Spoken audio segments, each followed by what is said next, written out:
So I've had just a wild, fun career at Ford because I thrive on learning. You can have 10 different careers at Ford if you choose. So I started in this zone manager position. I also went to something called franchising. I did car advertising. I then went over into product development because I said I enjoy product. And that was a terrific experience to see how a vehicle is conceived in somebody's head and then it comes out of a plant 5 years later, and how you have to really understand your customer in order to have a successful product in the marketplace. But what happened, right? You go to work, you just accepted a job to work in the UK, and then you got to tell them you're pregnant. Yep, I got, do you really want to do this? What do you think I said? Obviously. So yeah, that was something that I faced, that I looked at him and I went, really? Of course I want to do it. But then it was, you know, how are you going to balance it? And that's what having a great spouse is all about. Well, you know what? I was really happy because I was learning, and I was learning about the company from front to back.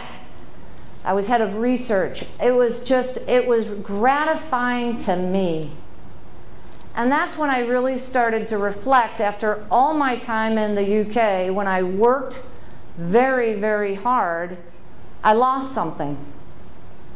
I lost my family. Somebody else said you'd tear up here. What do you know? And so I really reflected, and I said, I can't have that.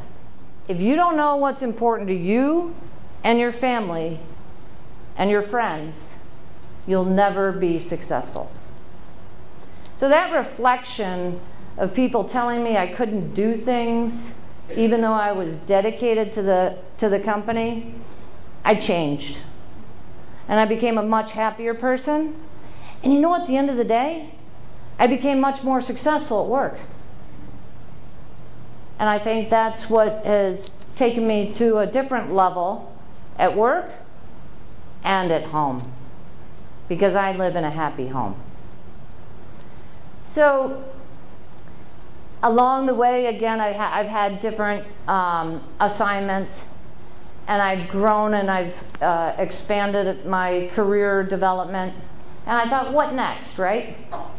So I really decided that because of my experiences of reflecting inside, I must help teach others the importance of this.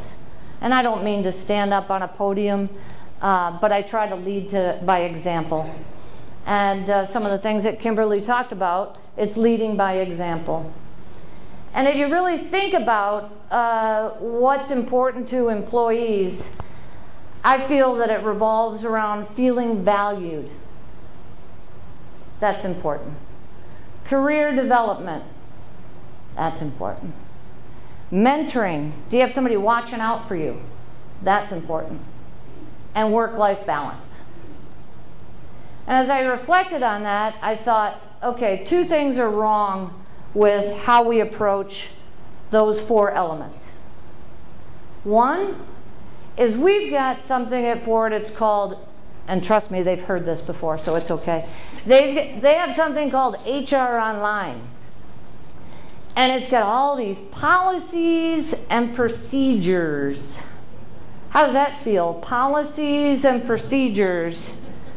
Those are all the things you can't do. Now, if you want to do something like we call it telecommute, you got to single yourself out and raise your hand. How does that feel? Not very good. So try to think about things in terms of how do we make it what you can do, and how you can be empowered, and how everybody can thrive, not just a single person. So empowerment and changing policies and procedures into making something available for everybody. The other thing that we thought about, or I thought about, was we ask people, let me use work-life balance as an example. If you ask employees about work-life balance, they talk about the work part, right? That's what everybody talks about. Well, I got too much to do.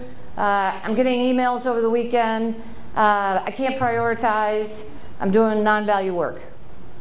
So let's flip the conversation totally on its head. And let's talk about the life part. So if you turn the conversation around and it's about life, a couple great things happen. One is you learn a lot about your employees. Two, you set personal goals that you can help rally around. And three, they become much more happy at work. So I'll talk about that in terms of how do I facilitate it. And that is, it's about not only asking the questions, but you got to recognize every organization has different requirements, business requirements, and those come first. So some people, I run a call center, those individuals have to be available at certain hours. Other people have more flexibility. So we have to adapt to what the business rules are, but we also take the opportunity to understand what are your personal goals. And I have a checklist of, it's kind of like, not a psych test, but are you happy at home? Have you been to a softball game? Have you cooked, for your family at home? Are you working out regularly? So you know what my rally cry is? I'm going to be fit by 50. So do you know how many people, because if you talk about it, you got to make it happen, right? So in the hallways, how many people ask me, did you work out today? Are you going to be fit by 50? Well, now I changed the goalpost and I said, well, it's not just my birthday, I get the whole year to do it, right? You're with me? Yeah, so we'll get there, but every employee has a personal goal that I know of and that we openly talk about. And it's so refreshing. Everybody is rallying around the personal goal. But they also know the business objectives must be delivered. So we call it, there's a great book out there. It's Results Only Work Environment. So it's not just about how much face time you get in the office. It's about delivering the results. It's called ROW, and the book is Why Work Sucks and How to Fix It. If you're really interested in reading it, it's pretty interesting. But that's the kind of environment that we have created within my organization. And in all honesty, my thought is that I'm not going to conform to the culture. I'm going to contribute to the culture. And what we're doing in my group, which is pretty large, is actually a pilot at Ford. So they're measuring our employee satisfaction and our business results. So I've indicated to my team that this is a privilege. And if we can prove this, then we can empower and enable the rest of Ford to live a great life and to contribute to Ford at high levels. So we're working like dogs on both ends to deliver great results, but also to be really happy and satisfied with our personal lives. On mentoring, another element of what we work on, we've tried the formal mentoring programs that Ford offers, and they're good for some people.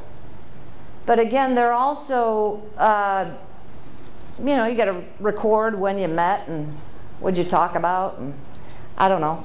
I really appreciate networking and eye-to-eye advice, and it's at all levels. So it can be your peer, it can be somebody higher, it can be a buddy, that you're teaching along the way, because there's many valuable things that we've walked in these steps that we should be helping others with. And so I'm very passionate about helping others navigate their career, navigating the politics, helping them with their personal goals, and I spend a lot of time doing that. The other part is feeling valued. Now, in a big corporation, it's hard to sometimes make people feel valued. But it's not really that hard if you think about what's important to you. How many people love it when you get this handwritten note that says, "Thanks, you did a great job up there yesterday"? So take 10 minutes a week and write a few thank you notes. You'd be shocked at how people walk around with a smile and a bounce, and they'll go that extra mile for you. The other part about feeling valued is getting rid of waste. Ask your people how much non-value added work they're doing and help them eliminate it. That report, tell them not to send it for about 2 weeks. See what happens. Because you know what? Half the time people don't miss it. That request that you think, oh my God, are they really going to make a decision as a result of this data that they requested? Just wait and see if they ask the second time. It's okay. So there's things they don't like doing. And you know what? Sometimes they're right. Ask them about it. So I guess my story revolves around giving back to a company, giving back personally to employees. I've worked 28 years. I love Ford Motor Company, and I want it to be successful. My job is to make sure the leadership behind me is prepared to take on the challenge to ensure that Ford is a leader moving forward. So with that, I don't conform. People laugh because I'm always the one on the outside. But I contribute to changing the culture and changing the future leaders of Ford. So with that, thank you very much.